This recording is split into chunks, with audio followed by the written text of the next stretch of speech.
Fala, bando de louco! Vamos direto ao assunto.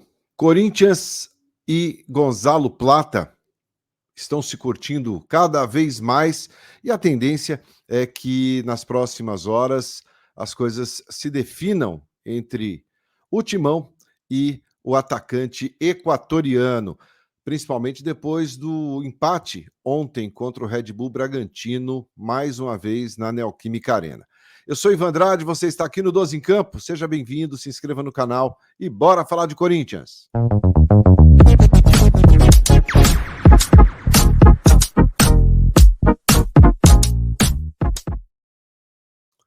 Muito bem, 12 em Campo, indo direto ao assunto neste domingo, dia 11 de agosto.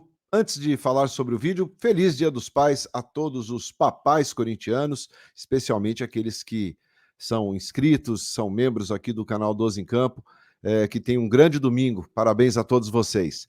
Bora falar de Corinthians, minha gente, que ontem, mais uma vez, empatou em casa, né? Um empate melancólico num sábado gelado, e um futebol extremamente frio também, né? O Corinthians até criou oportunidades, mas não conseguiu transformar as oportunidades em gol, não foi efetivo na finalização. O Corinthians usou e abusou da possibilidade de desperdiçar chances. Resultado, 1-1, o Corinthians foi buscar o empate, perdia o jogo por 1-0, e por muito pouco, né, se não fosse o Hugo Souza, o Corinthians poderia ter perdido o jogo, até porque o Elinho, que aliás fez o primeiro gol, um golaço, teve uma oportunidade no segundo tempo, cara a cara ali com o Hugo Souza, que poderia ter definido a derrota do Timão, mas o Hugo Souza brilhou mais uma vez, né? O Hugo Souza vem se firmando cada vez mais e decidindo, né, jogos a favor do Corinthians.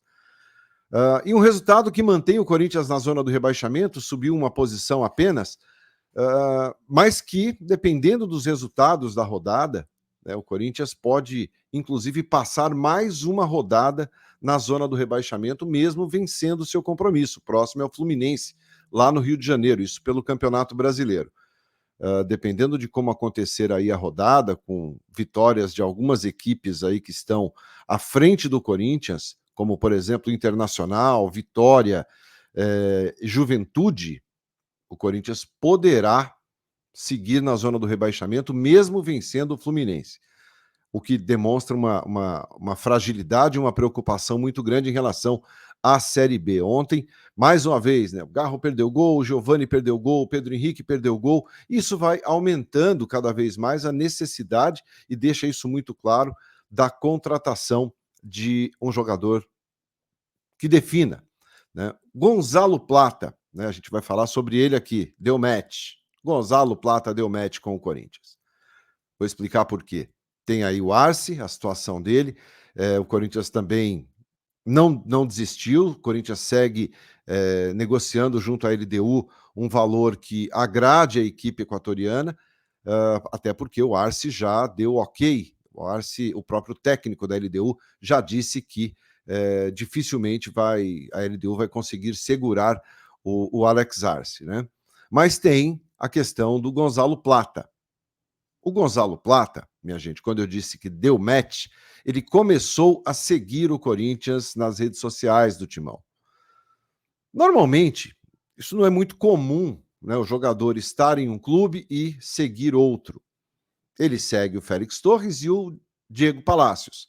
E aí tudo certo, são jogadores equatorianos, são jogadores que ele conhece da seleção equatoriana também, são seus compatriotas, mas dificilmente o jogador segue um clube que está interessado nele antes de ter alguma coisa já definida. E o Gonzalo Plata começou a seguir o Corinthians, tá? Estava olhando, ele segue o Corinthians e segue um dos advogados também do Corinthians, normalmente, ele é advogado e também secretário-geral, né, Dr. Vinícius Cascone. Ele começou a seguir, né? E o próprio Dr. Vinícius seguindo ali também o Diego Palacios. Então, isso deixa meio claro que as coisas avançaram, e é uma questão de horas ou mais uma questão de 1 ou 2 dias aí para que o Corinthians possa, de repente, anunciar a contratação do Gonzalo Plata. É um jogador que tem 23 anos, e que tem ótimas referências, um jogador de velocidade, e o Corinthians sobe a proposta para ter o jogador. A princípio, ofereceu 8 milhões de dólares pelo atleta, a equipe que ele defende, né, o Al Sadd, recusou. Ele quer pelo menos ali uns 10, 11 milhões de dólares. E o Corinthians, pela necessidade, e a necessidade ela é terrível, porque faz com que você cometa alguns excessos para resolver o problema.